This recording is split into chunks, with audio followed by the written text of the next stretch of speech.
Thank you for joining us at Beer Fish Fanatics. And this episode is actually brought to you by Whisker Secret Tackle. So make sure you guys go to whiskersecret.com for all your catfishing gear. Enjoy the episode, guys. This episode is brought to you by Kalona Brewing Company.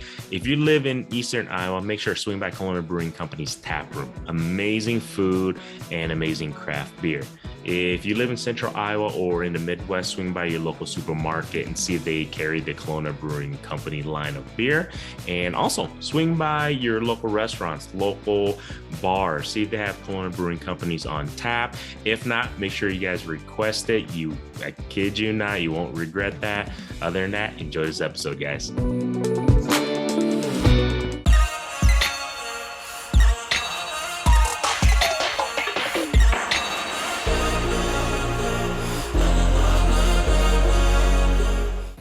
All right, everybody. Welcome to another episode of Beer Fish Fanatics. This is Granny with Mob Pop Fishing. We got Kit with the Fishing Kit YouTube channel. And today we're actually on site. We got an opportunity to, one of my buddies, I know he's the CEO of VizyPay. So quick shout out to Austin and the whole, I guess, company for allowing us to come and kind of raid their bar area. Yeah, they got a full-blown bar. It's pretty dang cool. Yeah, and huge shout out to them because I actually did a podcast with him on my other podcast previously, but he's really into the local small business scene and everything. That's pretty much what they do. That's their whole business, and you can see the look local first there. So, and if you guys are wondering, yeah, that is Fishing Kit on that left television screen, and that is me on the right television screen. So they were able to figure it out. We got our YouTube channels busting it out there. So next time, I guess when the workers come in here, they're gonna be like, "What the hell is all this fishing shit?" So they're like, "Fishing? What the?" Like on both TVs? Come on. There we go. And we actually have a special guest here, Mr. Laz. Is it Castillo? Castillo. Castillo. Yeah. Castillo. I was about to say that, but yeah. Yeah. I'm pretty sure everybody listens here. He's horrible at pronouncing stuff. That's just me. But yeah, we actually had him here. He's the he fishes locally, but he's also pro staff for everybody from MarCum, Eskimo. Who else you got? Elliott and 2B Rods. There you go. And some smaller companies as well, Flame King, things like that. Oh yeah, I do see you with the refillable stuff. Yeah. So yeah, and we had him on here because he has a lot of good local knowledge in regards to ice fishing and just ice fishing knowledge in general itself. He has a lot of stuff that I've been listening to about him, and actually listened to your podcast that you did last year with somebody, I forgot who it was, but I listened to that. So definitely want to be able to pick his brain out a little bit in regards to ice fishing, pan fishing, all that good stuff. So. But other than that, like I said, huge shout out to VizyPay. They actually have their own beer. We're gonna try this shit out, so we're gonna see how this does. So this is called the VizyPay beer. It's a hazy IPA, and it's I think the collab with Bartown. It's a local brewery here in Waukee, Iowa. You guys get an opportunity, go check them out. Bartown. It's a pretty good beer. I've actually went there before when my kids were sleeping in the car and my wife was there. I had when they first opened, I think, and I stopped by there. So. Really good beer, Bartown. Go check them out. But we're going to try this out. They have their own custom beer. It's pretty cool, man. It's pretty cool. And I think it's actually called the Neon Hazy IPA. Neon Hazy. Yeah. So if you guys, like I said, if you guys are in the Waukee area, swing by. You guys got to check out this new office that they built out here. I think they just built it this year or to finish it at the end of 2021, sorry. And I think they all just finished moving in beginning of this year or last year. Wait, can people just come and check it out? I have no idea. Yeah, I don't know if you want to throw that out. Yeah, come. Yeah, just come. Stop by. Come to the bar. Whoops. They got bar. They got bar upstairs. You know what? I'll double check on that if they can swing by here. But I do know they have a company happy hour every Friday. So I know they're always hiring. So definitely check them out. They're like one of the, I think the top 500 growing companies in America, and they're like the top 5 in Iowa. Wow. Like good for them. Small business, like the biggest that's just growing. So awesome. Cheers, man. Cheers. Cheers. Thanks, guys. Austin. I think he's here. Thanks, Austin. Yeah. Thank you, Austin. Hopefully he gets a chance to swing by here a little bit later. You guys can get a chance to meet him. Oh yeah, that's good. Oh. It is not too hoppy. This is pretty legit. I like it. It's good. Very good. Yeah, not too bitter. I mean, Not too bitter for a guy that drinks IPAs all the time. Might be to like your Busch Light guy or something, but it's not bad. It's got a lot of body, good flavor. It has that citrusy, obviously that citrus kick to it that I love. My wife loves smelling them. She hates drinking them. So IPAs. Anyway, so It's the good stuff. yeah. there you go. So Laz is a good. Oh, actually, before we get started, I wanted to make sure, man, because I know you're from Chicago. Yeah, So this is important to me. Are you a Bears fan? I am. I'm Okay. a big Bears fan. And he just went up like 2 notches on my scale on that. All right. So I just wanted to make sure of that because I knew you were from originally from Chicago. So that's kind of cool. Another Bears fan. Love it, man. Yeah. Let's get into it, man. Can you tell us a little bit about yourself? I know we mentioned a little bit about you being a pro staff for some of those companies, but can you explain a little bit about that and just what you do, pretty much in regards to fishing? And everything? Yeah. Well, first off, thanks for having me here. It's awesome. I've been listening to you guys and watching some of your podcasts and some of the guys you guys have had on, from Corey, a lot of local guys, and some of the marine biologists. So thank you for what you guys do here, obviously in Iowa, and for the community. I know you guys both have your channels and things like that. So thanks for having me here, man. This is good stuff for sure. Oh, glad to have you. Yeah. Thank you. So yeah, I originally from Chicago. I moved here about 4 or 5 years ago, maybe a little bit longer than that, and got right into the fishing industry here. Talked to a lot of people and just kind of tried to figure out what Iowa fishing is all about. It's a little bit different than from where I'm from, but just kind of slowly growing and trying to make somewhat of a name for myself, I guess, in the fishing industry, like you guys have. So. A few people have heard of us. Yeah, for sure, man. No, we're gonna keep this. Like I said, we're the best underground fishing podcast. We're just gonna, rein that in, man. Just embrace it. Yeah. Before we get too far, so how do you like the fishing compared to Iowa, and what don't you like about the fishing in Iowa compared to Illinois? Sure. Illinois, it was, I don't know if you said you listened to the old podcast. We have these things called forest preserves, and they're areas in the actual city of Chicago and around the state of Illinois that are actually reserved and kind of taken care of through the government back home. So, they're stocked by our DNR, and the land is kind of protected. So you usually don't go hunting in them. You can do a little bit of camping, and then the fishing obviously is there. A lot of water sports. So, if you want a kayak or canoe or, little motorboats, things like that, and it's all ran through different park districts. So, let's say you want to go fishing for pike, there's a pool or an area that have just pike in it. And if you want to go for walleye, there's a certain body of water that's just for walleye. And if you want to go for panfish, they're kind of mixed in with everything else. But it's just a lot different that things are just kind of, I don't know, done for you, I guess. Where here, you guys actually have bigger lakes. I mean, besides Michigan, Red Rock, things like that. I mean, we don't have any of that stuff back home, and Red Rock has a little bit of everything in it, obviously, and the river system here is a lot different. So that's cool, man. The thing that I experienced that was the biggest, I guess, shocker and difference is Iowa's really heavily into farm pond fishing, and I had never experienced that. And when I first heard about it and I learned about it, man, I thought it was crazy. The fact that people go up and knock on other people's doors and are like, "Hey, can we fish your pond?" And I don't know, man. I can't imagine going up to someone's door and asking them to borrow, their land or use their land or their property. For me, it's just a foreign concept, I guess. So, but yeah, man, it's different and it's cool. Besides Michigan, that's kind of where between that and the forest reserve is kind of where I started as far as ice fishing goes and things like that. Is the harbors freeze during the winter time, and obviously you can catch pretty much anything from carp to your perch to northern pike, walleye, salmon, all those. So Cool. Man, salmon through the ice. I know, man. That'd be sick. That'd be. We might have to look into that. That's kind of interesting. Dude, absolutely. Not even Chicago, but Milwaukee Harbor.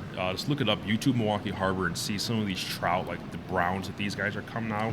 Oh, nothing like it, man. Nothing like it. I don't even bother with the trout here that we have because we got all stockers pretty much. So you're talking about 12 to what the brood stocks 20s, low 20 inches. I think so. But like if we go to one of these bays that freeze up and catch a freaking like 30-inch brown trout or freaking, do they have steelhead that go through Yeah. there too? Oh, yeah. Yeah. Steelhead. Because I've been watching Eric Hadia, and he'd be catching trout like crazy. And those are freaking huge. Man, See, if we had trout like that, I'd fish for trout. Right? Yeah, absolutely. But since we don't, I don't fish for trout here. Sure. It's kind of interesting too because we have a lot of people that in Minnesota they're different too. They're fishing. Yes, they are the land of 10,000 lakes, but they told us that a lot of times they can't really bank fish there. Sure. A lot of times they have to have a boat to have access to specific spots to fish in those lakes. So is that kind of similar to Illinois too? I mean, is there's not much shore fishing during the, I guess, open water then? You know, at the forest reserves there are. You know, they try to focus it towards, you know, family-friendly events and things like that. So you'll have your spots of open bank where you can fish, and like I said, you can kind of rent the canoes and kayaks and take them out and bring a fishing pole and things like that. You know, which is nice. And obviously the lakefront's the lakefront, man. You know, it's open and they have. Oh man, that's all sorts of areas where you can just kind of walk to and bring a tackle box or a backpack and a rod and just chill all day, man. It's good times, yeah. Is there any fish that you could only? Well, I guess those big trout would be. I was gonna ask, like, is there any species that you miss catching in Illinois that you don't really get into here? You know, Iowa doesn't have a lot of. I mean, certain lakes do, but I mean, pike. I miss pike. You know, that's kind of what I started learning on. You know, I learned how to set tip ups and things like that, and it's different here because. You know, you don't go to Badger Creek really and set up tip ups. No, You know what I'm saying? Yeah, tip up fishing isn't really that big in Iowa. No, it's At not. least not in central Iowa. Maybe, you know, IGLs up north, stuff like that. But down here, I rarely ever see tip ups. Yeah. Actually, I don't think I've ever seen, like in central Iowa, I've never seen anybody do a tip up, period. Yeah, you know, and like the lakes and stuff here. I mean, we have some walleye, you know, but again, compared to like Minnesota, where you know a majority of their lakes have walleye, you know, guys just don't set tip ups here, and it's just for me, it's just different, you know, and nothing wrong with it. I just thought it was different, you know. So, but I miss pike, man, and they eat well too. Like if you haven't eaten pike, oh man, it's good stuff. I think I've had it once. I I know I wouldn't want to clean it myself. Sure. But if somebody else cleans it, like, yeah, bring it on. I mean, I would do it if I caught a pike. Okay, I think I'm going to try to clean it. But from what I've seen, it would just be like, I'll try it one time. And if I don't know if I'd, you know, want to keep another one to do it again. Sure. But we'll see. Maybe it's not as bad as people make it out to be. Yeah, for sure, man. Well, that might have to be another goal of mine to catch a pike through the ice. I haven't caught one this late through the ice. But is there anywhere? Where's the closest place where we have a good opportunity to catch a pike through the ice here? You guys know? I'd say Clear probably. Really? Probably. One of those northern lakes. Northern lakes. If the rivers freeze up enough, you could do the river. Very true, yeah. But man, that's scary. Yeah. So since you've been in Iowa, I mean, what's been the best part of fishing here? What do you like about fishing in Iowa versus Illinois? I think the community.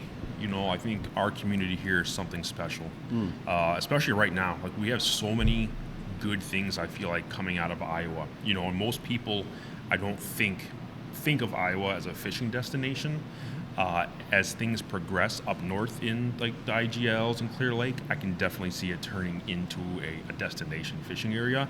And then all the businesses that we have, right? Like, so our YouTube guys and your podcasts, things like that. We got, you know, Sean Tran with his rods, and we got the plastic companies coming up. I mean, we got a lot of good guys here, you know, and all full of information. And for me, that was different as well.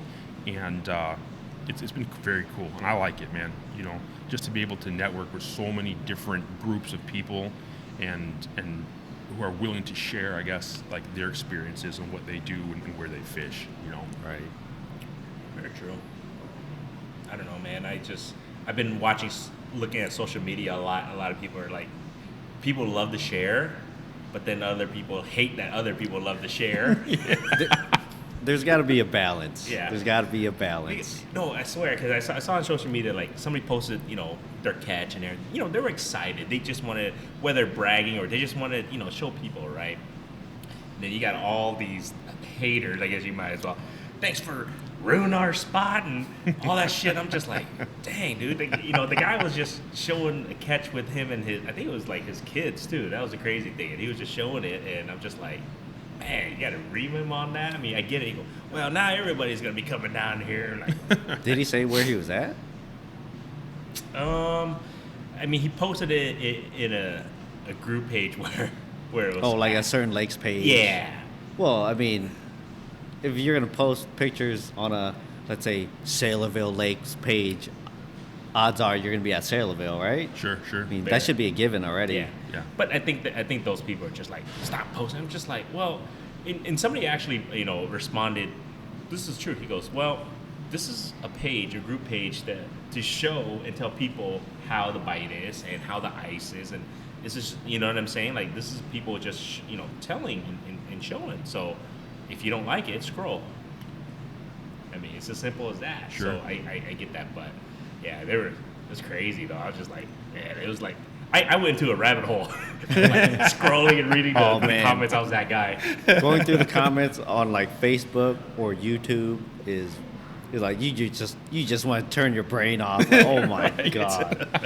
Like, jeez, man. I mean, it's just fishing. We love it, obviously, and I mean, it's not that serious to me. I mean, people probably would hate if I post it all the time, but I try not to. I post one fish because that's pretty much what I normally catch. So I just show a picture of one fish, and that's about it. I try to be a little sneaky. I try not to put any landmarks. Agreed. I never say where I'm at, out of respect for the locals, and I don't want the places I go to get blown up too. True. Very true. Some people like sharing their spots, and that's up to them really. I'm kind of the same way. I don't really. I do post a lot just because I'm on social media quite a bit, and obviously with different companies, I like to share my experiences. Again, especially with some of those guys who are up in the Dakotas and Minnesota. Our fishing down here is a lot different. So I just want to try to share my experiences, to them and show them kind of what we got going on down here. But I'm the same way. I try not to share my exact location. I don't mind giving an idea, and I usually don't show my biggest catches. Like, I'll show some good stuff, just enough to try to pique people's interest, but I don't want to post my nicest, biggest fish all the time, And for the same thing, like, things get, especially here, I mean, things get pretty crowded pretty quickly, and what we've seen in the past year as far as the fishing community and the rise in participants and people getting involved because of this whole pandemic that we unfortunately have gone through. The sport's on the rise, man, and everyone wants to get out. People don't want to be inside, and they got kids. I got kids. You got kids. I mean, everyone's got kids, and we want to get out and do something different. I don't have kids, by the way. Just kidding. But I understand. Yeah, so just trying to share. If someone were to ask me privately or message me and just say, hey man, could you help me out, give me some tips, I have no problem helping out, giving some tips. My exact holes and my exact locations, that's a different story. Yeah, like one of the most annoying comments, because I do the videos and I'll share those posts on social media. First thing, they just say, "Where's this? Where's this? What lake you at?" Okay, what lake? Where you at? What spot? It's true though. I mean, but I understand. It's just use your best judgment, I guess, when you post. I don't know. You're right though. I don't post. I mean, I don't. It's not like I catch a ton anyways. I just get out whenever I can get out. So, that's just me. I wanted to pick your brain a little bit too though, like, because right now it's like we're in the. I guess you say we're in the peak of ice season here in central Iowa. Yeah, I'd say we're like right in the middle. Yeah. Yeah. So, Laz, I mean, when you go, I guess, do you prepare before you go out? And when I say do you prepare, how do you prepare? Like, if you're going to go to a specific body of water that you've never been before, I guess what is your game plan? What do you normally do to help yourself, be successful on the ice? And the reason why I ask that is because in case somebody is like listening and wondering, like, what should I do? What should I just go out and just drill holes? But do you actually do planning, recon, or what's your, I guess, game plan? Yeah, sure. It's a good question. Real good question. If it's something serious like a tournament, or if it's a new body of water that I've never been to, I'll probably go social media first and just browse through the pages. I won't ask questions. Because I don't think it's, for me personally, I feel bad. I feel bad contacting you and being like, hey man, I'm going out to lake blah blah blah, where were you at? Right. It's just not my style. But I'll just look up, see who's where doing what. Sometimes people have fish with lures in their mouth. Sometimes they'll kind of give you an idea of what the ice is like, things like that. So I'll kind of start there and just see what's up. If there's a bait shop locally, I'll try to stop there and just talk to whoever's behind the counter and just say, hey, have you heard about anything about the fishing lately? Have you had a lot of pressure? What did the weekend look like? That kind of thing.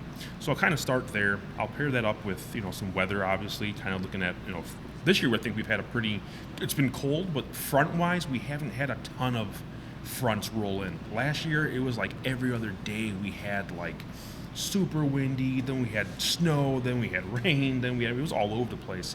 I think this year so far we've been pretty steady. We've had some snow, but not as much as we've had before. It's been like this most winter. Bluebird skies and freaking high pressure And cold. Yeah, and cold. And cold. Yeah. And so I'll do that, and then the weather, and of course just what everyone else kind of uses nowadays. The Navionics and all the Lake Master chips, Google Earth. I'm primarily a pan fisherman, so the first thing that I'm looking for is I'm looking for weeds. If I had fished there before, I try to remember during the spring and summer months, where did I see the thickest and the greenest weeds? Because that's usually going to present the most oxygen for those fish. And then I go to the most deepest adjacent spot to that weeds. So if I have weeds up in this corner here, I'm going to go adjacent to that wherever the deepest spot is, and that's where I'm going to kind of start and see what's going on, and then I kind of make a game plan on the lake once I see from there. Jotting that down. What about you? What do you do for research, Grandy? If I'm going to a new Other than follow me. well, what an ass. Well, that's pretty much what I do. I just text fishing kit like, where do you recommend? Right. I do honestly. Besides texting kit and people or whatever, I actually look up the maps, and then I try to see. Well, number one, I see where the brush piles, wherever all the I guess whatever they have structures or whatever they would have, and then I'll be like, okay, that would be a first spot that I would look into. And then, like you said, I would actually look into social media too. I would scan just to kind of see, like, all right, if I'm going to this lake right here up north, all right, I go join that group page or whatever the page and just see what people have been posting recently or whatever the case may be. And then I usually go to the Iowa DNR page and just kind of see, honestly, just kind of see what they stock in there. I mean, if I'm going to go target, like I said, if I'm going to target a walleye, I'm not going to go to this pond or lake or whatever that they don't stock Right, walleye. right. So I have to make sure, what's in there that I can attack or at least try and target. I guess that would be my game plan. And then I just go out and start drilling, man. Honestly, I just start from wherever the structures are and stuff. And then, like I said, kind of going off of hearsay where people have been successful, whether recently or in the past. And then I start from there and then just kind of branch off there. And then, I don't know. And then either I catch or I don't. And then I just let you know, like, man, this sucks. I ain't going back there again, dude. Right. That's pretty much my experience. Yeah, man. I don't know. What about you, kid? What do you do? Me, man, I'm like you. I lurk in those fishing groups because there's a lot of information to gather there. I mean, I'm not messaging every guy that posts pictures of fish like, hey, where's this spot? Because as I mentioned earlier, annoying is a strong word, but when people just out of nowhere ask you, hey, where's this spot? I don't want to be that guy doing that either. So I'm lurking on Facebook, and then I'm looking at lake maps all the time. Mm-hmm. And then I hop on the Iowa DNR's webpage for like our local lakes. I'm looking at the fishing forecast because they got like a bunch of criteria on the Iowa DNR's website. It's got like popular species, regulations, and one of them's fishing forecast. I'm looking at that. They don't update it every year, but if it's within the last couple of years or so, there's a lot to take from there. They'll say like, oh, the bluegill population looks like this, and people are catching, catfish between this and that size. And then I'll look at the survey data, because they got all the data on there. What all the species, how big they are, how many they're catching, what's the average weight, what's the minimum size, what's the maximum size. I'm looking at all that stuff. Like, let's say I'm gonna hit X lake on Saturday. I'll look at that stuff like 2 or 3 times. Mm-hmm. I'll go back and look at the maps and the fishing forecast just in case I missed anything. Yeah, when I'm looking at the maps, I'm looking for like underwater structure, not necessarily brush piles or anything like that. But if they're marked, I'll look at them. But I'm looking more for like points and breaks and anywhere where there's like big changes in the topography of the water. That's a big one, man. Yeah. That's a big one. I think that's more important. One of the more important things that people overlook. Yeah. How long do you think you guys spend? Let's say this weekend's coming up. How many? If it's a brand new, like, how many hours or whatever would you say you spend planning and gearing up and just setting yourself up for that new lake? We'll start with you last. How long do you think? Honestly, man, my wife might think different, but a couple of days, depending on, again, if it's a tournament, if it's something a little bit more serious, if I'm trying to get into some money or something like that, I would take a little bit more time, slow it down and just kind of really pick at things, pick things apart, like kind of what you were saying, if it's just for fun, if I'm just going out there with a few guys just to have a session of fishing, man, like a few days. I think all the things like you guys were saying that, especially in the Iowa DNR, that some other DNRs don't do is the maps and the structure. I mean, that's huge. Fishing surveys. I think that's, like you were saying, man. Like that's a big part of it. If you have bass and your bass are stumped, and they're stunted and they're small, like that tells me, for a pan fisherman, it tells me, well, it might not be my number one choice. I want someone that's got 5-pounders, 6-pounders. If I know bass are thriving, so are panfish. If your walleye are thriving, so are your panfish. So a couple days. Yeah. Well, if you're going to a new lake, honestly, how many hours, how many days do you technically are prepping? Do you think? I think like I can't quantify the number of hours, but it's like every day. Yeah, if I know I'm going to, like the lake that we went to a couple weeks ago, that whole week I'm looking at that new lake that you went to that lake. You posted. that one lake that I haven't posted yet. Where was that? In Iowa. Somewhere in Iowa. But I'm either going back to those fishing forecasts, going back to those maps, like every day until I start going. I'm looking at the fishing report, forecast, survey. I don't know. Is that obsessive? I just keep going back until like, okay, I'm hyping myself up. I mean, okay, so this is the thing. I don't think it's obsessive. If I had the time, if I didn't have work and the kids and all that stuff, I think I would be doing the same shit that you do, honestly.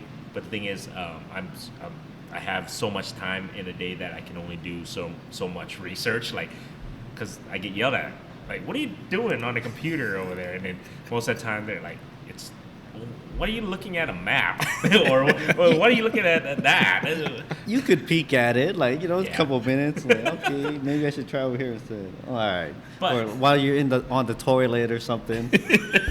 But I think I think what you guys are, it's a valid point. Like, okay, so a lot of people who get onto social media, like, if you're looking for a bite, you're gonna have to put in the homework. Mm-hmm. You gotta put in the homework. You gotta go in, because I think really this past summer and this like ice fishing season, I've slowly have put in more and more time into it, and I think it's helping me as a person, as a fisherman, just to get a little bit better at understanding. Sure. What I'm trying to do better, but instead of just keep asking him. But there's like a satisfaction when, let's say you've looked at this lake 5 out of 7 days during the week, and then that day you finally go and hit exactly what you were trying to do. Agreed. Yeah. Because we went out there to catch wipers. Okay. And I ended up hitting like 5 and I missed like 4.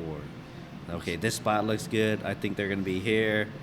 And I went there, set up the shack one time, started catching them. Really? Yeah, and then these guys, these fish weren't just like everywhere, because these guys were set up. You guys were probably like 50, 60 yards away. At the beginning, didn't catch any. Then you guys moved closer, but on a different point on this piece of structure, and they didn't catch any. Yeah. But we caught panfish that they weren't catching really. They were catching the bigger fish. Okay. But Which is fine with me. Yeah. I'll take the bigger fish all day. Trust me, I was like, what the hell? We're literally, when we moved, we were like literally maybe 8 feet away from them. Okay. We're like, but the difference of depth and like you said, the just that minute point made a huge difference, because they were fishing in maybe 24, 25 feet, 20, right? Yeah, 20. 25 feet. Okay. But We'll give away that much. Yeah. Right. I was literally 8 feet away, and we were fishing maybe 17, 18 feet.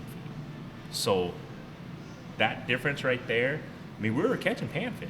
I mean, we're on hit. But the thing was, I was trying to target, hybrid striped bass wipers too. Sure. I couldn't catch them because I wasn't at the right spot.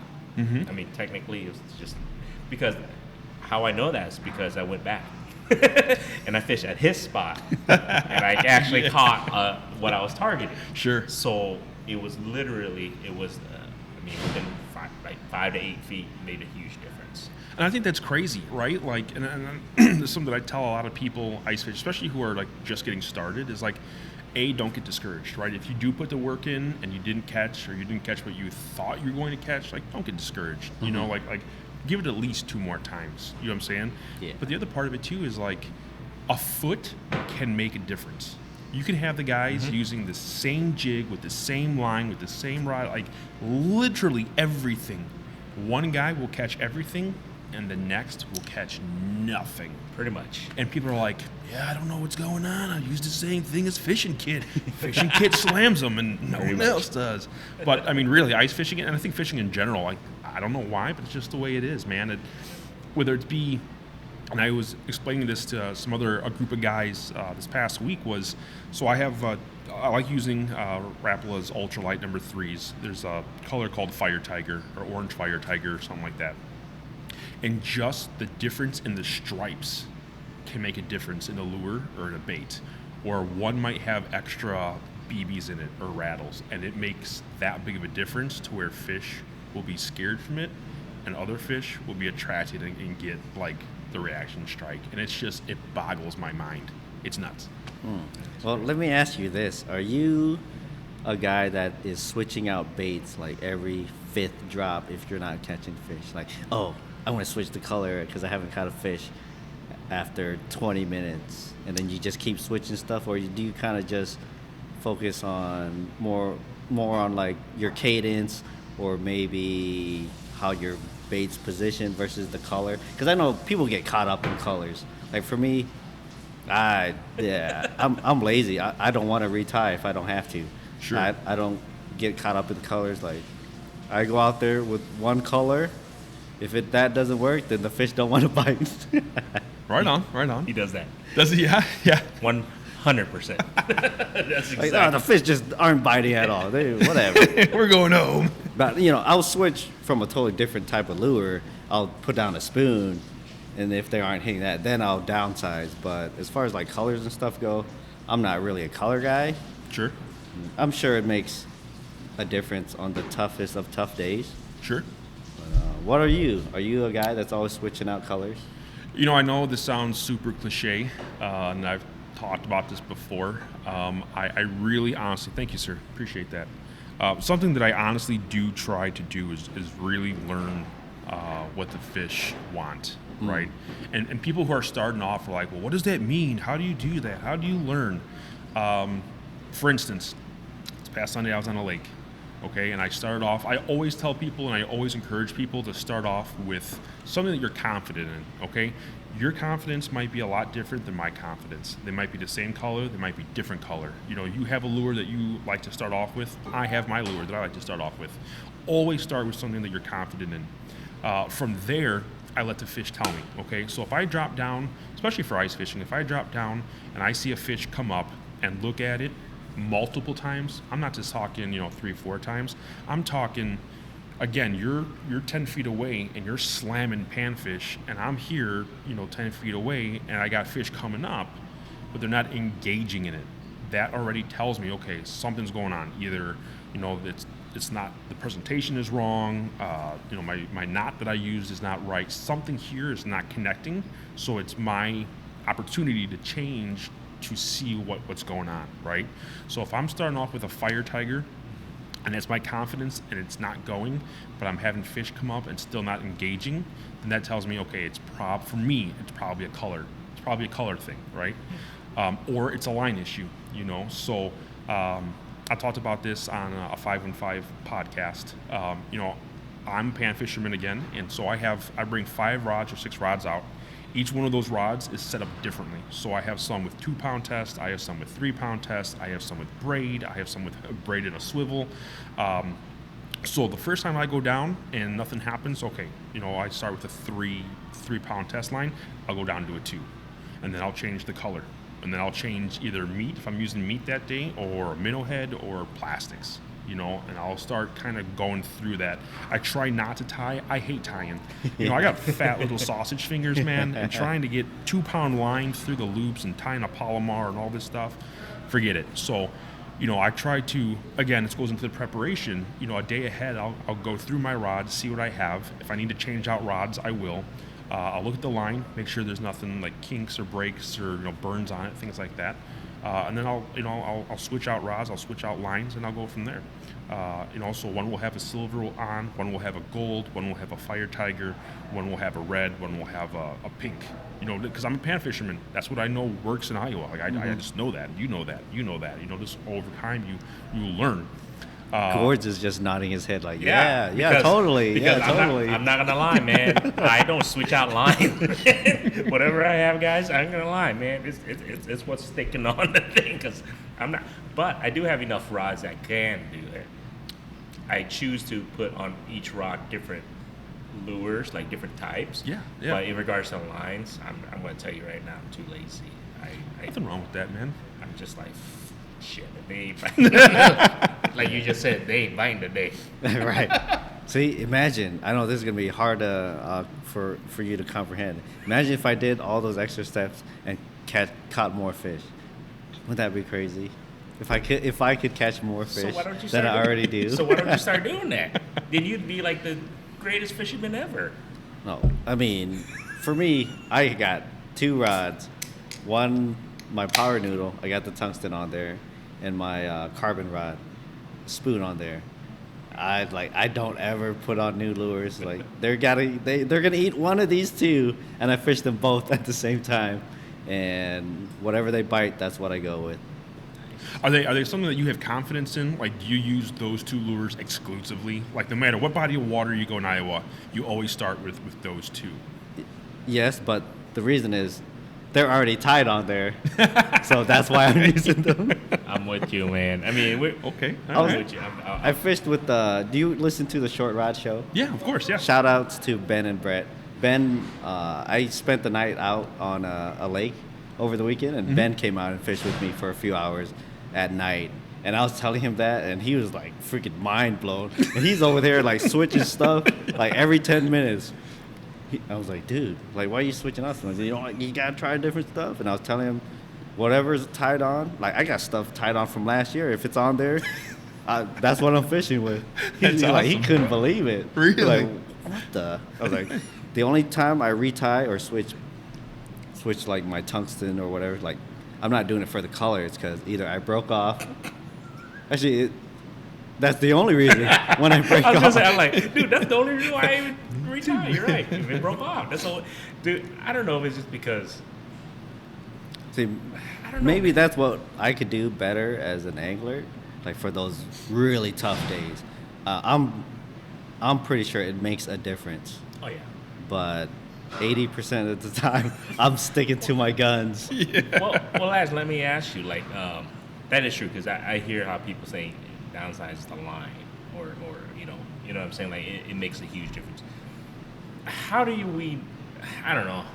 Is it just a confidence thing, or do you really believe that line makes a difference? Let's just say if I'm using a 4-pound or 6-pound, whatever, and Is it all of a sudden like when you go down to that 2 pound or 1 pound, it like all of a sudden it's just night and day? Yeah, absolutely. Really? Yeah. No joke. You know, here in central Iowa, I don't know if it matters as much because most of our water is dirt. dingy, It's murky. right? Yeah. Mm-hmm. So, I mean, just a couple pound test change, I don't think it's going to make that big of a difference. When you get up to like the IGLs, if you fish Okoboji quite a bit, you start with 4 pounds, it's going to be hard, man. And then you drop down to 2 pounds, it will be a night and day difference, especially on, like you were saying, like the weather that we've had so far this year. You know, you have these high blue skies, no clouds, sun's out, going down to that 2 pound, especially fluorocarbon. And let me tell you, I used to hate fluorocarbon. And honestly, right now, I'm still not sure I like fluorocarbon.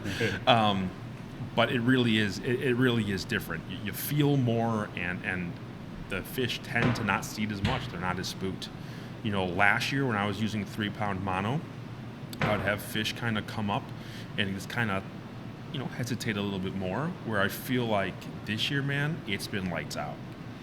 See, we had Travis on, the owner of Stan's Bait Shop, Mhm. and he said the exact same thing. He goes, they sell out up there at the IGLs.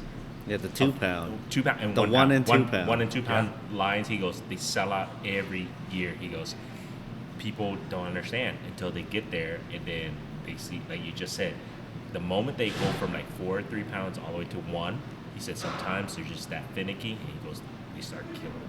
Especially in places that's heavily pressured, right? So Okoboji, a lot of people start off right off the Ritz. You know, everyone goes there for panfish, and if you've ever fished there, like parts of it, the closer you get to kind of like the bridge area, I mean, it's pretty shallow. And you flip your shack over, I mean, dude, you can see everything under there. I mean, you see fish, you can see their scales, you can see, I mean, you can see their colors, you can see everything. You know, so how does a fish not get scared in a place that's heavily pressured when you're using, you know, 3-4 pound test? You know, I don't know. It's just, it's interesting. It's fun to figure out. And I think that goes back to the whole conversation of doing your work beforehand and just trying to talk to people, see, and just, you know, interact with the community. And That's it. I got enough rods. I'm switching lines out. I'm doing it. I'm switching to. I have all these rods. I might as well, right? No, you might as well go like 1, 2, 3, all the way up to 6 pounds. Why not? Why not? Just try it. Worst you know? case scenario is the same shit. It wasn't gonna bite you before.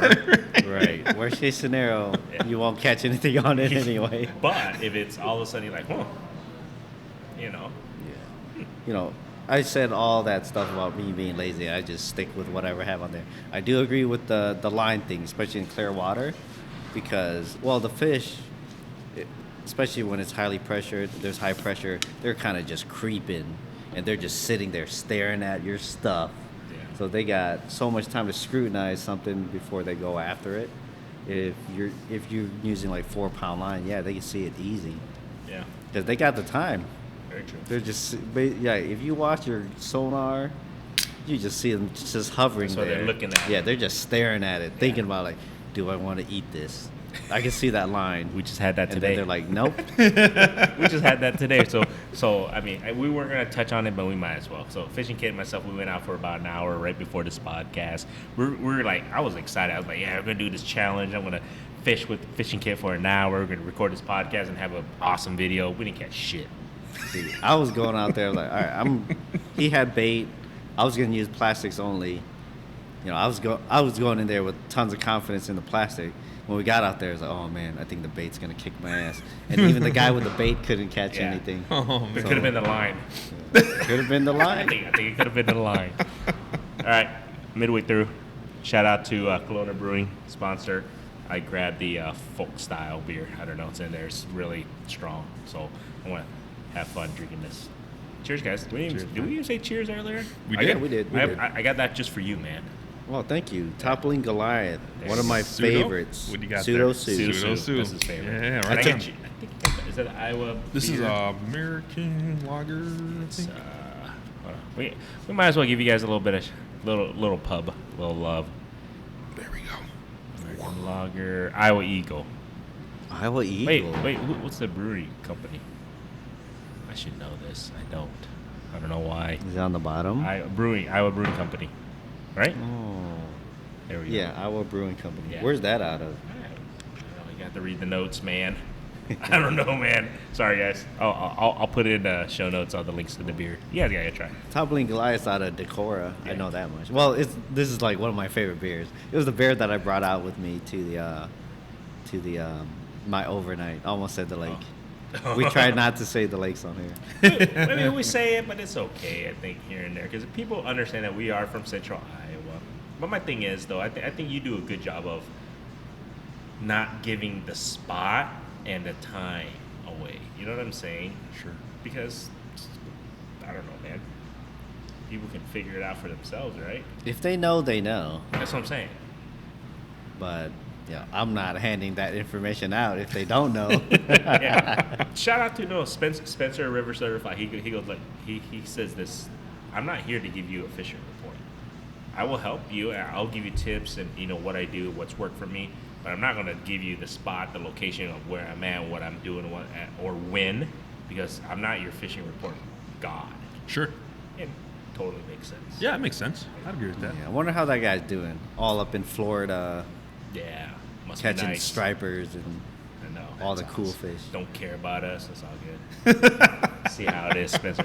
He wasn't just so when we release this episode, most likely I did release that other episode with his wife and myself and my wife. So He might be back. yeah, I think he's coming back soon. we'll see if we can get him back on, just him and us if we get a chance. We'll see.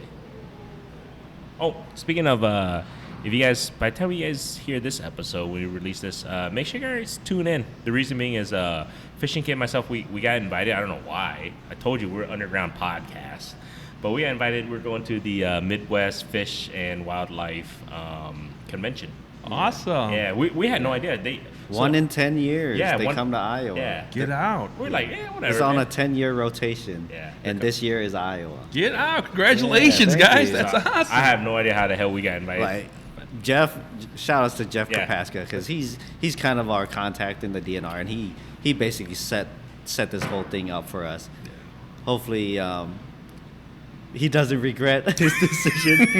So now there's like a certain expectation now. Like, okay, we can't just be some rough and gruff two dudes. Like, we got to be somewhat professional. Oh, we're underground. We can be rough and tough, dude. We're underground. Yeah, man, we're underground, homie. That's awesome. I mean, are you guys excited about that? Like, I'm kind of anxious. I'm excited because we're gonna be talking to other states' DNRs and wildlife people. So, I see. My career, I've done a lot of stuff, so I don't get nervous or anything like that. So I love that shit because that shit, I get intrigued, I get educated. okay. And with people like that, I'm like, shit, yeah, I'm intrigued. I mean, I'm going to ask stupid questions, but then to me, there's got to be somebody's listening to this podcast, at least at my level, I hope. I don't know. I mean, Sure, it might sure. be way above, maybe, but I'm learning, dude. So I'm excited because we're going to I think they have like I think Jeff already set up, I think he said he had Kansas, South Dakota, Ohio, Nebraska. maybe Nebraska. Wow. All the DNR people said we can get a chance to kind of talk to them, pick their minds, and see what's going on in those states because we're all in the same vicinity. Sure. And technically we fish in those states too. Yeah. I mean, the only states that we haven't been to maybe is Illinois and Minnesota of all places. Or the Dakotas. We don't really go Dakotas, up there. yeah. But my brother-in-laws go there. You went there before once. Oh, yeah, last year. yeah. Yeah, you've been there. The yeah. far side of South Dakota. Black Hills area. Yeah. How far do you travel when you go, whether it's ice fishing or open water? How far do you say you're willing to travel? Honestly, am I willing to travel? I'll pretty much go anywhere, man. You know, as long as it's fishing or ice fishing, like I'll go anywhere. I don't care, man. 5 hours, 8 hours, 12 hours. I'm game. I just like to fish, man. You know, like I just want to get out and fish. Okay, so speak about that because we have a lot of listeners who are down south, whether it's in Tennessee, Florida, California, Texas. I've been seeing a lot of downloads in Texas too. I'm like, what the hell? That's cool. Shout out That's to y'all. Because they're getting nice now, man. You know, now that they got to switch up the game plan. So, what is it about ice fishing? I mean, because Fishing Kid and myself, we tell everybody how, we love ice fishing to a certain degree because he'd just rather be fishing than sitting at home. Well, see, the thing is, I say this a lot. If I'm not ice fishing during the cold months, I'm not fishing at all, pretty much. I mean, I can hit the river, Yeah. but those rocks are gonna be slick. It's gonna be a terrible time. My lines are freezing. It's gonna be a terrible time. And I make it seem like I'm just ice fishing just because it's my only option. But once it gets here, like I don't get caught up in the hype, a month, 2 months ahead of the season. But yeah, whatever. I'll just hit the river. I'll keep fishing, open water. And I try not to get hyped up. But once it's here, I'm like friggin' all in. Yes. I mean, I just spent 2 nights in my hub on the ice over the weekend. Crazy guy. Yeah. My wife goes, dude, how did you? She got mad at me because I didn't go out there the one night I was going to go out. But the reason why I didn't go out because the next day I went ice fishing. Okay. So All right. I had to pick one or the other. I was Sure. like, man. You're like, make sure kid's okay out on the ice all by himself at night, or go catch cool fish. I went to go catch cool fish. But the thing was, I told her, I go, look, honey, he texted me, it sucks. What the hell you want me to do? He's not. He goes, it sucks. It's not catching fish, scores. Like, okay, you're live, you're good. That was my train of thought, right? So I went the next day. But no, honestly, like I'd like to see you explain to those others that are in Hawaii listening to us, like what is it about ice fishing that you love and that excites you and that gets the whole, honestly, half the country in a frenzy when it comes to ice fishing now? Man, it's a good question. It's another good question. I think it's being able to get out in spots where open water, if you don't have a boat or a kayak, like you are really restricted onto where and what you can fish for, right? True. Very true. Like you can do some small ponds, but like badger, right? Like that's a very popular, especially here in Central Ohio, it's a popular lake. Tell me in the summertime, besides off of like the boat docks and some other the jetties, where else can you fish? Like there's no access really on the shore if you think about it that you can really fish, right? Mm-hmm. Right. Ice fishing, man, the people who don't have a boat or a kayak finally have the opportunity to hit all these spots that they weren't able to do or hit before and see what's out there and see what it's all about. You know what I'm saying? I think that's part of it. I think the other part of it, man, is just the camaraderie. Again, just talking to people. You have some people every now and then who don't want you to come too close and things like that. But, you're shouting distance and you can talk to someone and just ask them, hey, how's your day? For me personally, when I owned a boat, like, you try to have that courtesy, that boat courtesy, that boat respect. You don't want to obviously hit boats. You don't want to, guys casting, and you don't want to get in his way. And so I just try to kind of mind my own business and do my thing. Even with my kayak, I try to kind of I tend to stay away. I don't want someone to get mad at me or upset. They might be having the best day of their life catching crappie. I don't want to get in their way. That's me. Ice fishing, where their line is. They're not casting. They're going straight down. So I can get a little bit closer and I can interact with people and talk and ask questions and try to share some knowledge. If it's maybe it's someone out there for the first time and they're having a miserable time, and their feet are cold and things like that. Maybe I have something that maybe I can help them with, and do that. And then getting involved with some of the bigger companies, I think it's just everyone knows everything, man. It's something that I've never experienced before in any industry in my life. Everyone is connected to another person in somehow, some way. A lot of times, and I think again, social media plays a little part of this. Some of these bigger companies you think are, like they're always button heads, they're always competing, it's always a fight, and that's really not what it's about, man. Like everyone truly wants to be there because they want to be there. They're there because they're passionate about the sport, and everyone knows that. A lot of these bigger companies are good at the things that they are known for, and it's like a respect kind of thing. You know what I'm saying? Mm-hmm. This guy's having a hard time setting up, so you just go over. If you have some free time, you go over there, you help him out. It doesn't matter if you're a clam, Eskimo, fraybill, otter. It doesn't matter, because somehow, some way, they're intertwined with whoever. They used to work there, or this guy knows that guy, and so out of respect and out of help, just go over there and try to help out the best you can. Just being a positive person. You know what I'm saying? And I wish more people from the states that aren't in the Midwest and for people who don't go to ice shows could see this, because I think it's really important, man, and it's really awesome to see behind the scenes and actually like just watching how things like connect and interact. It's just like, man, I love ice fishing. I love the people who ice fish. This is good stuff, you know? Yeah. Like for me, I feel like when you're out ice fishing, compared to open water fishing, or if you're in a boat or kayak, it's easy to walk up to somebody that's just out there ice fishing. Hey, how's it going? You know, ask them how the fishing's going. Just talk to them. But like, if I'm out on the river, I'm kind of like, I don't know if I want to go up to this guy and talk to him, really. Yeah. But the funny thing is, you're talking about boat courtesy and stuff. I kind of noticed there was a guy on the ice. He was kind of expecting that boat courtesy, because there was this guy drilling. He was kind of going towards this one guy that was on the ice, and then he, like, the guy that was already set up in a spot, he yells out to the other guy, "Would you get this close to me in a boat?" And then, the guy didn't really have an answer. He's like, "No, you wouldn't." And he was like, "Oh, man." Really? Yeah. Wow. So he expected boat courtesy on the ice. Yeah, and there are guys like that, Yeah. man. And that's why you just gotta kind of help and try to read the situation, I guess. Right. I mean. But he also had a big loud gas auger. I know Grandy had a thing about that. that could have been part of it. Because he's like, "Brr, boo, boo," we're just drilling a whole bunch of holes, getting closer and closer to the guy. Well, shit. And the guy just freaking, "Would you get that close to me in a boat?" He's probably not catching, dude. That's probably why, man. You get a little bit frustrated and somebody making more noise, like, you ain't helping the situation, man. But yeah, like, in a boat, you're not motoring up to a guy like, Sure. "Hey, how's it going over here?" Right, exactly. Yeah. Exactly. Very true.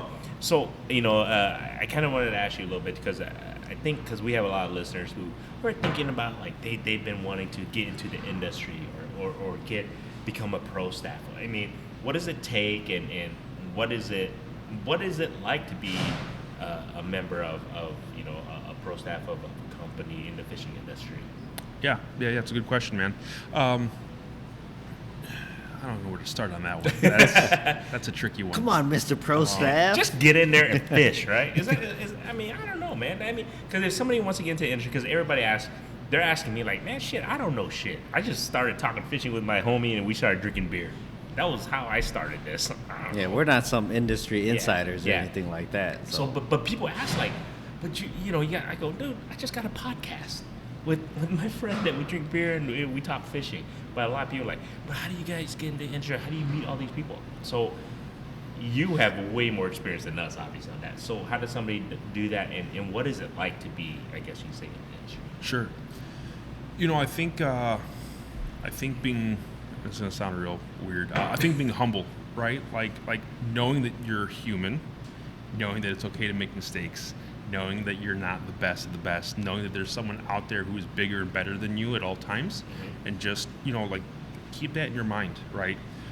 But it starts off like what you guys are doing, just like that. It's hanging out with your friends, talking and just shooting the breeze or whatnot, and then just things kind of go from there, I guess.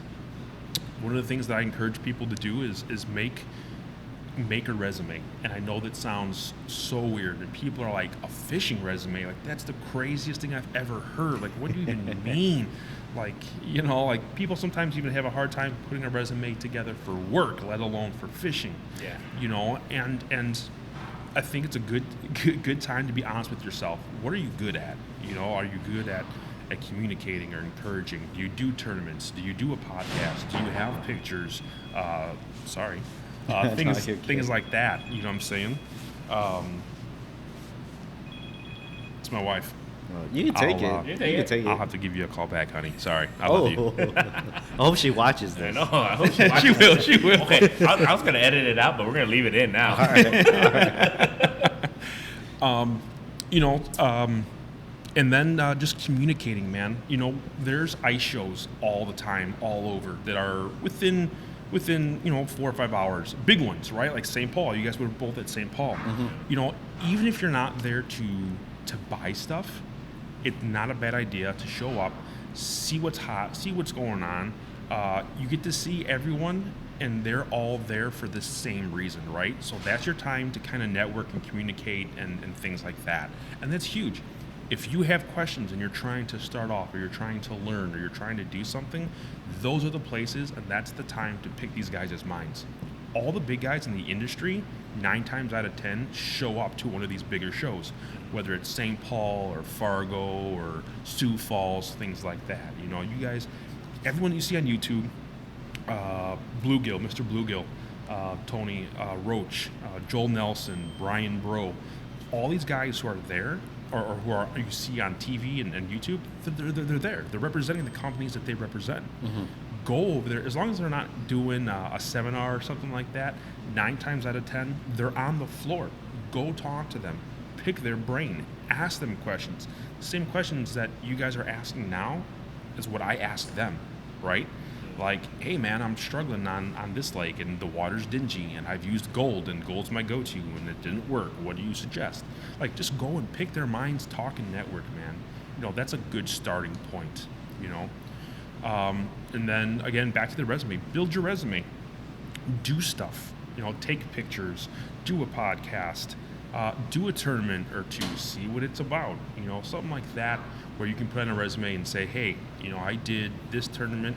Even if you don't place well, the fact that you're out doing something and trying to better yourself, I think speaks for itself, and it goes a long way, you know. And I think a lot of companies now are or at least they, you know, within the past 5 years, I'd say, have really kind of tuned into that, right? A lot of the older guys, the guys who have more experience, aren't really on social media. Social media has been a huge thing. So to show that you're active, you're actually using the product, and you're using the product properly, speaks for it, man. It's huge, you know. Very true. I think social media has taken another turn in a way.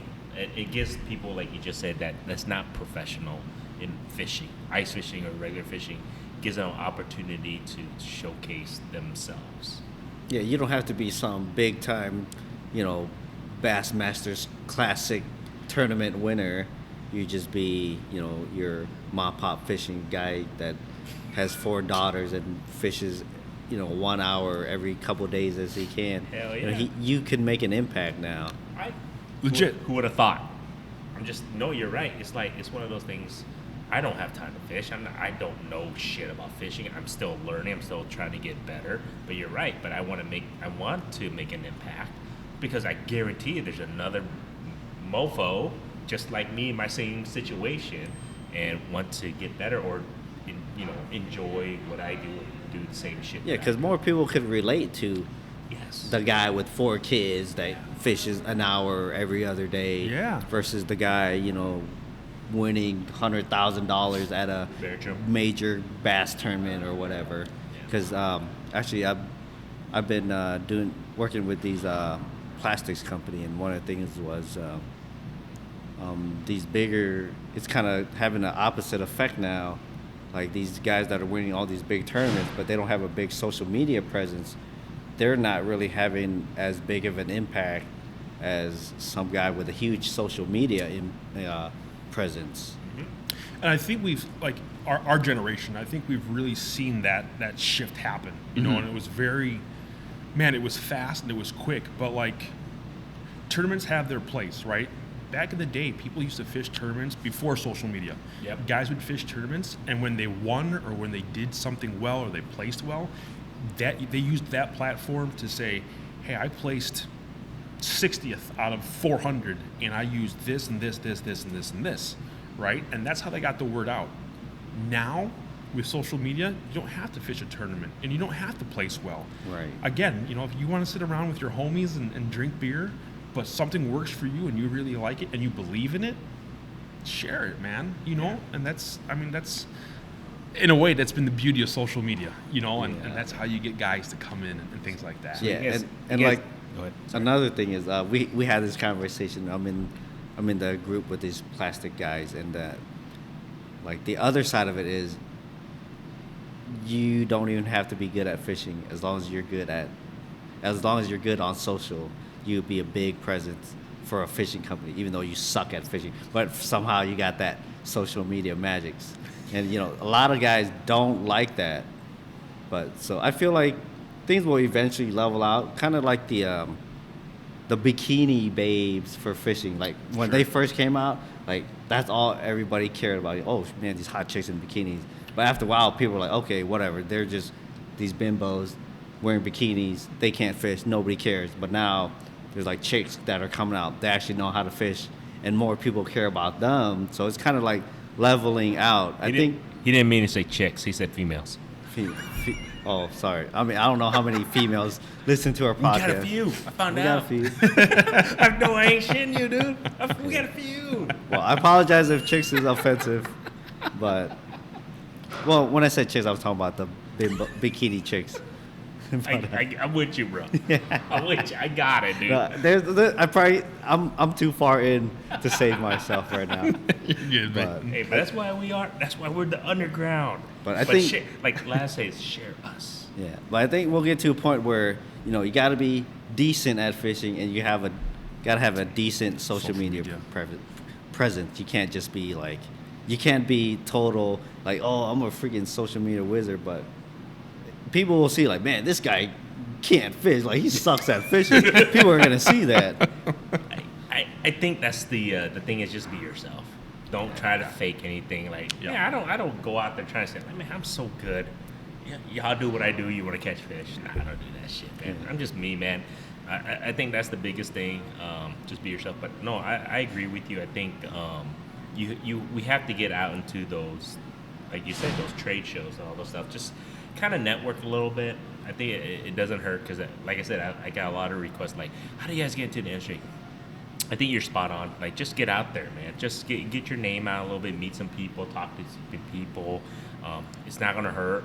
And then, like you're just saying, I think for us, when we went up to the St. Paul show, it just gave us a little bit more eye-opening in regards to how the industry is moving, what people are looking for, and then just talking and meeting new people. I think we talked and met some people up there, and then just being up there, just kind of good to get your name out. Yeah, it just doesn't hurt. It does not hurt. Yeah, and it's free. I mean. Networking is free. Obviously, getting into the show, you gotta pay or not, you know. Yeah. Excuse me, I kind of had a weird. Well, okay, I'm okay. I'm not choking or anything. But networking is free, man. You know, and just picking people's minds, you know, and having guys like Sam Sobey, who I think is pretty popular on YouTube. You know, if I was a YouTube guy, man, I'd be going up there just to find him and see him, even if it's just to say hi and ask a question, man. Like, that would be something that I would have done, you know, and that's what I do, man. It's just like, Yeah, I don't know if we have any youngins that listen to us or not, but no, I think you're right on that. Just get up there, just start fishing, get better at your craft, and then just meet people and just socialize. And I say that because I think I was telling Kit, man, I've become such a better fisherman probably in the past 2 to 3 years, just because I just get out and talk to people, whether just going with him, going with just anybody, my friends, just picking up little tidbits and then just socializing, and then just going to events, just meeting different people, just talking to them, and then doing this podcast. The greatest thing out of this podcast, not only do I get to drink beer and hang out and just talk fishing, but I really get to learn shit. So from now on, all my ice rods are gonna have different lines. I'm just saying that was, you know what I'm saying? Yeah, it's like even for someone like me, even for someone like me, that people think that I just go out and slay fish all the time. I think that all the time. I think it. But you know, I'm learning so much from the podcast, just talking from people like you, biologists, people in other areas of the industry. You know, guys that are working at Vexilar, Garmin, guys that are working wherever in the industry. There's always stuff to learn. You know? Always, man. And again, back to, not to, you know, hit a dead horse, but seriously, like just networking with these guys, you know, and not being afraid that you're annoying them and stuff, and just picking their brains on stuff. It's eye-opening for sure. Cool. I guess my last question is, what is it? Okay, why don't you tell us a little bit about your the companies that you represent and everything, and the reason why is because I use MarCums, and I used to have an Eskimo. I have an Eskimo. Oh, you do have an Eskimo. I got the Inferno, the one man. So tell us a little bit about them, why you represent them, and the products that you have with them, Laz, and why, if you're getting to ice fishing, you should look into these products. Sure, that's a good question, man. I went with Eskimo because honestly, that's what I started fishing with, ice fishing. It was the first shack that I was ever in. It was the first experience that I had, and just the memories that I have. I was like, man, I like this. This is great, and it was easy, right? Like a hub. Eskimo at that time had some of the old, those quick pop-ups, the quick quick fish. Quick fish. That's why I had the 3-man quick eye. Yeah, quick eye. That's what I had. Yeah, it's just so easy. And someone who's never done it before, to sit there and do a quick fish 2 or a quick fish 3 and just pull sides and pop the top, that's super easy, right? And it's relatively inexpensive, right? $200 compared to like hunting, where a gun itself is $200, and then you have to get the rest of the equipment. So I liked Eskimo off the bat. It's what I started off with, and that's what I felt comfortable with using. I currently now work for and with a company called Marshall and Hanson. They're like, I don't know how to even describe it to you guys. They're like a representative company, like a sales representative company that has a whole bunch of companies underneath them, or they work along with, I should say.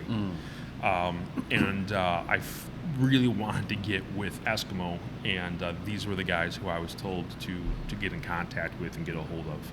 I had some help from Kevin Paul up at Clear Lake Bait and Tackle, and we just got talking, man. Again, going back to the whole talking thing, just talking, and what are you about, and what are you doing, and where do you see yourself, and what's the scoop.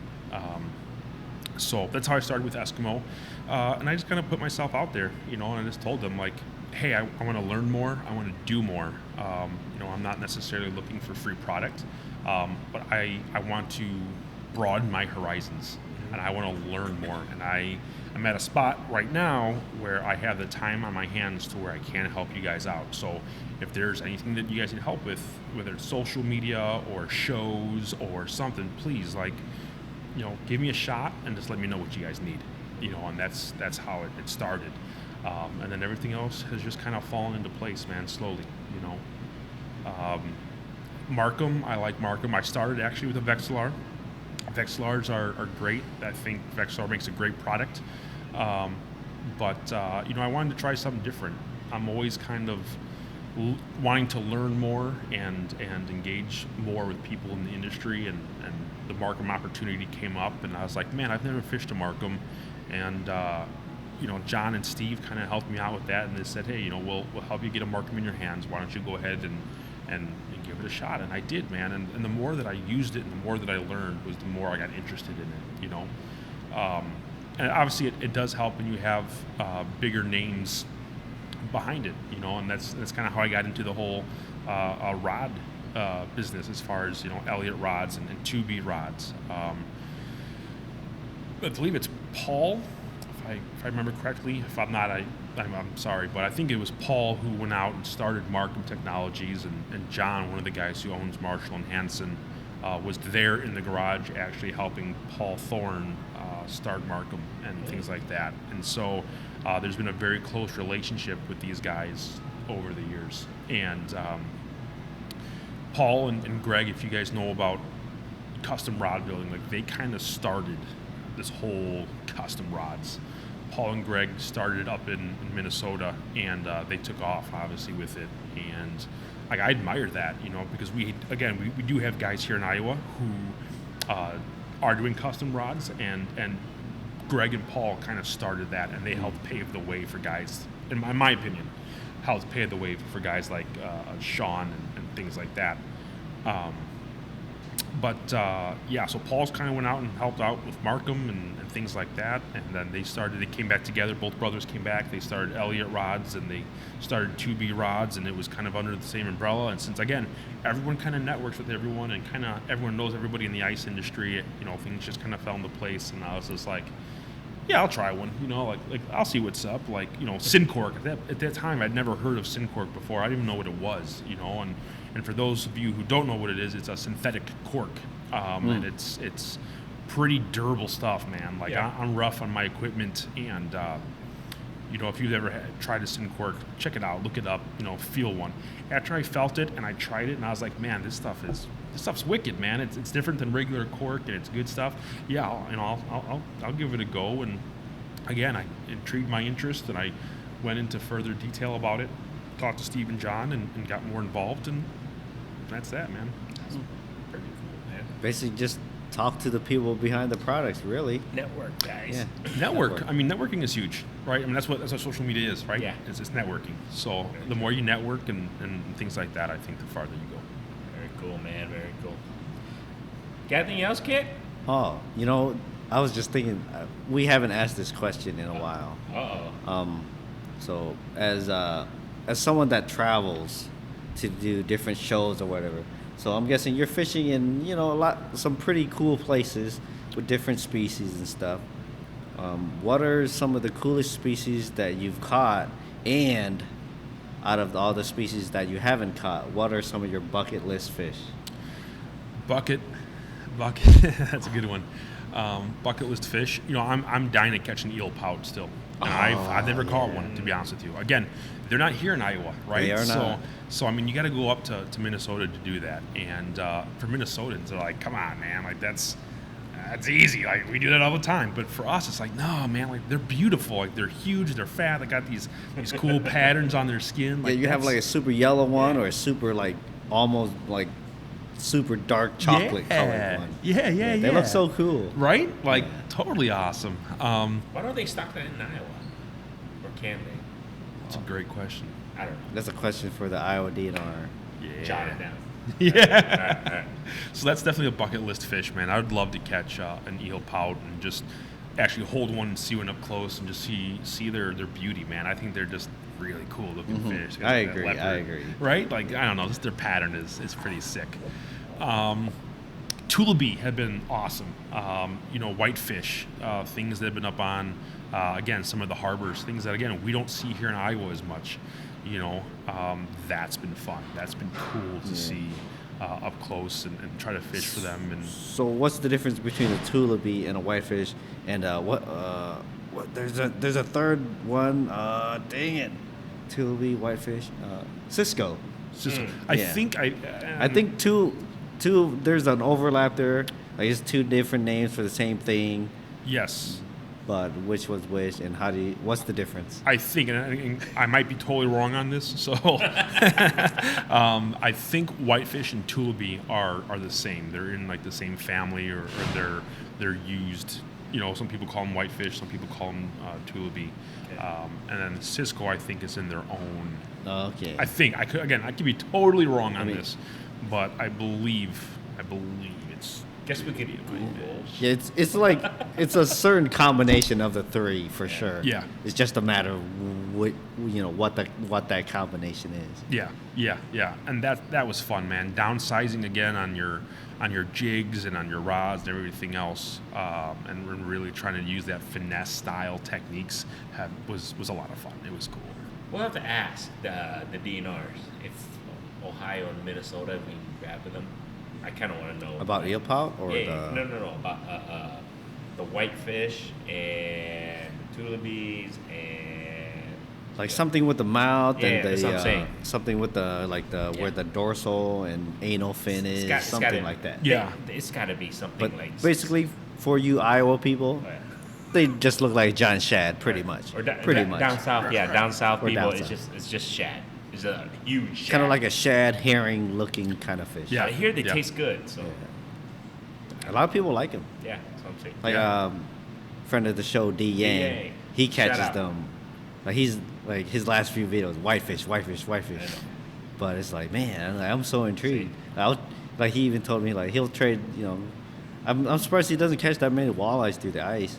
It's like, we'll trade some walleyes for some whitefish. Okay, deal.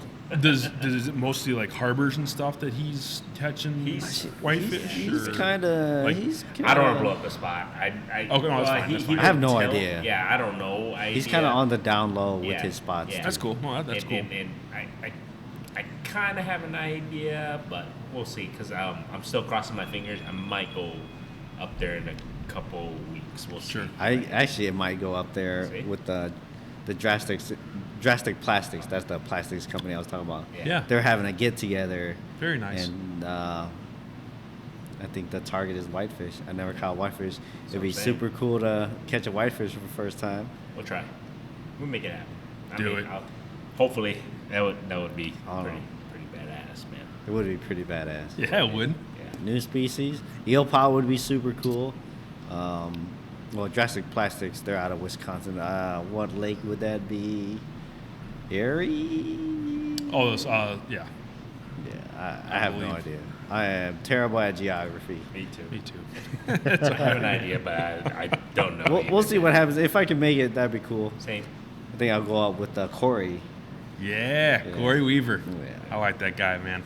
He's got some knowledge too. Yeah, Corey's pretty Yeah. cool. He's in Florida right now doing tournaments. We should grab. You know what? Well, we'll grab him back on. He's a part owner of JB's Fish Sauce. Yeah, when he comes back, Yeah, I think we'll grab him we back should on. grab him. Because I kind of want to know how his tournament scene and everything has been going for him. So I know he's really jumping full force into that. So we'll see how he does on that. For sure, man. Anything else, Guy? So if our audience wants to reach out to you, you know, whether that's fishing questions or questions about the companies that you're associated with, how could they do that? How can they reach Laz? Yeah, so I'm on Facebook, obviously, at Laz Castillo 2 on Facebook. I'm on Instagram as well, LJC_outdoors. And those are usually the two platforms that I use the most. Okay. So hit me up there. Man, I'd love to talk fishing about anything. So hit me up. We'll Cool. we'll definitely put those in the show notes and everything. Thank you so much, man, for just sitting here, having a couple beers with us, giving us a little bit of panfish knowledge. Sorry, I just looked over and saw myself here we with go, a here big we go. catfish. I over already there. knew he was gonna say that. So if you're watching this on YouTube, if you're just listening to this on the podcast, so in the background we have two big screen TVs here at VizyPay, and they got one channel of mine, and then mine I don't have as George, many. you look a little bit. I You look look really a little big. bit pale right I know. there. I don't know what happened, but Fishing Kid's got his the biggest blue cat that he's ever caught in his kayak on the video. So you guys should check that out. If not, go check out his channel. He'll have that. Sorry, I didn't mean to interrupt, but I just get saw it in it. front of I my eye. get it. I bragged a little bit. I caught one. Well, I did catch one of those, but nobody believes me still. No So- pictures, no video. I just wanted to really quickly say thank you guys again, man. Like this is Oh, yeah, it was a this is blast. awesome, and thank you so much. It's Like been this fun. is crazy, man. It's been fun. Thank you. We'll do it again. And like I said, a huge shout out to VizyPay for just giving us an opportunity just to crash their bar here, and they're all working hours and they're still working. It's crazy. I'm just looking over here. I see them. They're working hard. Thank you, VizyPay. Thank you. Yeah, huge shout out to Austin, man. Shout out, man. Yeah, shout outs to Austin Phil. Like I see heads like poke in, I know. and then they're like, "Oh, okay, I guess I can't go to break yet," and then I they know. go back. So sorry about that, employees. But I do want to. I know this is something a little bit new. I think a lot of people don't want to post and stuff, whether it's on YouTube or Facebook and all that stuff. If you guys have questions or if you guys have input that you guys want to ask Fishing Kit and myself, I'll put my email on the show notes. I'll put Fishing Kit's too. No? I'm Can not I good put you- at looking at my emails, so just hit me up on Facebook. There we go. Fishing Kit. Hit them up on Facebook, but if you don't want others to see, and I get that, for questions or whatever you guys want, go ahead. I will put the email on the show notes. Just send us an email. You guys have questions or peculiar things you guys want us to talk about or guests, anything like that, let us know. Other than that, man, till next time, stay tuned. We have some good guests coming up. We're going to be, like I said, Midwest Fish and Wildlife here conference. We'll be there. and don't know why. I hope they don't regret it, but we'll see. Greatest underground fishing podcast. I think that's my goal for us to be underground. In our minds, In we're our- the greatest underground fishing podcast. Well, we're only the greatest underground because nobody knows about us. until you guys go to this thing, and then you start networking, Yeah. and then all of a sudden, overnight, bro, I'm telling you, This is the boom. thing. The DNR people may know us, but the real people, the real listeners, they'll be like, man, those guys are just a bunch of idiots. Like, I can't believe those guys got in there. I love it. Gonna love it, though. All right, guys. Till next time. All right, thanks.